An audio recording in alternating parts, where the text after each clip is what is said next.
अगर सुरक्षा एजेंसियों को यह पता चलता है ये जासूस है तो उसकी जगह जेल में है, और अगर सिर्फ घुसपैठिया है तो इसको डिपोर्ट किया जाएगा। आप कहेंगे कि साहब सीएए के थ्रू हम नागरिकता दे सकते हैं, तो पहली बात तो वो मुस्लिम थी, उस पर सीएए तो लागू नहीं होगा। और अगर उसने हिंदू धर्म भी कबूल कर लिया तब भी वो 2014 से पहले आए हुए शरणार्थियों के लिए है सीएए। सरकार का इतना बड़ा दिल हो गया है कि वो पाकिस्तानी घुसपैठियों को बर्दाश्त करने के लिए तैयार है, तो सच्ची क्या बात है, वो डिक्लेयर करे कि आप पाकिस्तानी घुसपैठियों आपका वेलकम है। उम्मीद है लेकिन कि ये जो भक्तों की जो खुशी है, जो जश्न में मनी हुई है, ये बहुत जल्दी अब खत्म होने वाली है। क्योंकि अगर भारत सरकार, जिसके गृह मंत्री अमित शाह जी हैं, उनका ये वादा है कि मैं चुन चुन के घुसपैठियों को बाहर फेंकूंगा, तो या तो अगर सुरक्षा एजेंसियों को ये पता चलता है ये जासूस है तो उसकी जगह जेल में है, और अगर सिर्फ घुसपैठिया है तो इसको डिपोर्ट किया जाएगा, और अगर डिपोर्ट नहीं किया तो जो अमित शाह जी ने जो रोहिंग्या या और दूसरे घुसपैठियों के लिए डिटेंशन सेंटर बनाए हुए हैं उनमें डाला जाएगा। सरकार का इतना बड़ा दिल हो गया है कि वो पाकिस्तानी घुसपैठियों को बर्दाश्त करने के लिए तैयार है, तो सच्ची क्या बात है, वो डिक्लेयर करे कि आप पाकिस्तानी घुसपैठियों आपका वेलकम है। लेकिन आप कहेंगे कि साहब सीएए के थ्रू हम नागरिकता दे सकते हैं, तो पहली बात तो वो मुस्लिम थी, उस पर सीएए तो लागू नहीं होगा। और अगर उसने हिंदू धर्म भी कबूल कर लिया तब भी वो 2014 से पहले आए हुए शरणार्थियों के लिए है सीएए, मौजूदा के लिए नहीं है। तो या तो मोदी सरकार सीमा हैदर के लिए नया कानून दूसरा सीएए लाएगी या डिपोर्ट करेगी। लेकिन ये पक्की बात है कि भक्तों की खुशी का आखिर जल्द होगा, और ये या तो जेल जाएगी या डिपोर्ट होगी। तो वो पहले अपने घर से 6-7 लाख रुपए लेकर आई थी जब पहले आई थी, दूसरी बार फिर भी कुछ और पैसा जो जेवर लेकर आई। पहली बात तो वो अपनी फैमिली से भाग कर आई, यानी वो एक गैर कानूनी बात। दूसरी बात तो सबसे बड़ी है कि मेरे मुल्क में बिना वीज़ा के, बिना पासपोर्ट के, बिना इजाज़त के पाकिस्तानी मूल का नागरिक अगर आता है तो इससे बड़ा और क्या होना चाहिए। अगर हिंदुस्तान की सरकार का इतना बड़ा दिल हो गया है कि वो पाकिस्तानी घुसपैठियों को बर्दाश्त करने के लिए तैयार है, तो डिक्लेयर करे कि आप पाकिस्तानी घुसपैठियों आपका वेलकम है। लेकिन सिर्फ ये नहीं होना चाहिए कि भक्त मजा लें और सरकार खामोश तमाशाई बनी रहे। सरकार को भी अपना इस पर रुख साफ करना चाहिए कि वो इसको किस तरह से लेती है, और कितनी जल्दी, अगर वो जासूस है तो उसे जेल में भेजे, और अगर घुसपैठिया है तो उसे डिपोर्ट करे। मैं मान लेता हूँ कि वो पहले मुसलमान थी, अब उसने हिंदू धर्म इख्तियार कर लिया, और सचिन ने उससे शादी कर ली। लेकिन मुझे ये बताइए कि हर नागरिक का एक वैलिड नागरिकता प्रमाण पत्र है। सीमा का नागरिकता प्रमाण पत्र क्या है? क्या कोई भी घुसपैठिया पाकिस्तान से आके सिर्फ इस बिना पे कि उसने धर्म परिवर्तन कर लिया इस मुल्क में रह सकता है? मेरे मुल्क की सुरक्षा के साथ खिलवाड़ है, ये राष्ट्रीयता की तरह साथ खिलवाड़ है, ये हिंदुस्तान की सरहदों के साथ खिलवाड़ है।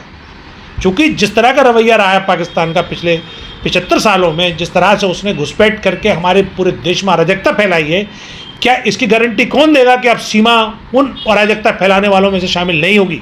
क्या गृह मंत्री या प्रधानमंत्री इसकी गारंटी देंगे कि मेरे मुल्क को कोई नुकसान नहीं होगा?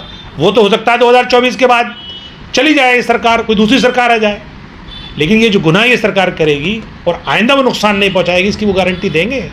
तो इसलिए ये सिर्फ प्यार का मामला नहीं है, ये मुल्क की सुरक्षा का मामला है, इसको सीरियस लेने की ज़रूरत है।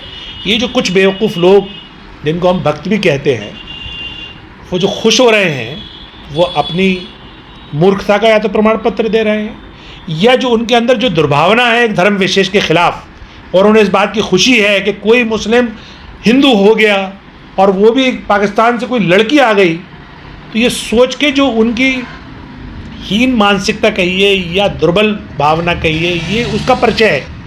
वरना देश के मामले में कितने केस ये सुरक्षा के साथ खिलवाड़ नहीं होना चाहिए, और कितने केस ऐसे हो चुके हैं जो हनी ट्रैप में हमारे सिक्योरिटी एजेंसीज के लोग फंसे हैं। अभी एक आरएसएस का डीआरडीओ का साइंटिस्ट है, वो हनी ट्रैप में ऐसे ही आ गया, ऐसे ही वो लड़की के साथ फंस गया। पता ये चला उसने मिसाइल की टेक्नोलॉजी, मिसाइल की सारी इंफॉर्मेशन पाकिस्तान को शेयर कर दी, और आज वो जेल में है, और वो आरएसएस का सदस्य है और बड़ा साइंटिस्ट है वो। और क्या गारंटी है कि वो सचिन को सीढ़ी बना करके हमारी सुरक्षा के साथ खिलवाड़ नहीं करेगी?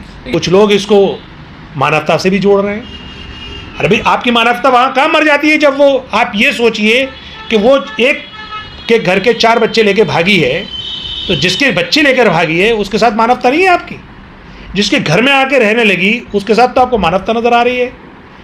मेरे हिसाब से अगर मानवता की बात करें आप, तो जो हमारा देश का कानून कहता है उसके हिसाब से उसका ट्रीटमेंट होना चाहिए, उसकी प्रॉपर जांच होके अगर वो घुसपैठिया है या जासूस है तो उसकी हमारे कानून में जो सज़ा है वो सज़ा मिलनी चाहिए।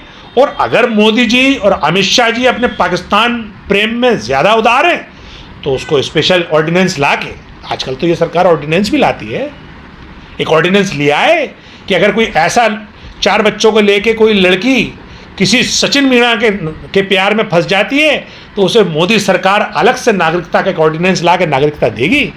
देश भी देखेगा कि मोदी जी का पाकिस्तान प्रेम। आखिर जो उनके एक मंत्री हैं जो बिहार से आते हैं, गिरिराज सिंह जी, उनको भी पता चलेगा, साक्षी महाराज को भी पता चलेगा कि जिनको बार बार आप पाकिस्तान भेजते थे अपने मुखालफिन को, मोदी सरकार तो बाकायदा पाकिस्तानी घुसपैठियों के लिए ऑर्डिनेंस ला के नागरिकता दे रही है। और अगर ऐसा करेंगे मोदी जी तो कम से कम भक्तों को भी अच्छा लगेगा। क्या जवाब होता? दूसरी बात, कोई एक औरत अपने 4 बच्चों के साथ अपने घर से भाग आई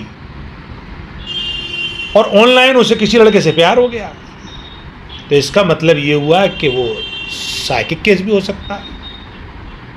तभी तो वो इतने बड़े अपने घर को बर्बाद करके किसी अनजान एक ऑनलाइन लड़के के साथ, और वो भी 4 बच्चों की ज़िंदगी दांव पे लगाकर किसी दूसरे मुल्क में जाती है, और वो भी ऐसे मुल्क में जो दोनों मुल्कों के ताल्लुक़ भी कोई बहुत ज़्यादा अच्छे नहीं है, कोई फ्रेंडली मुल्क के ताल्लुकात नहीं है। तो मुझे तो ये लगता है कि ये या तो जासूस है या साइकिक है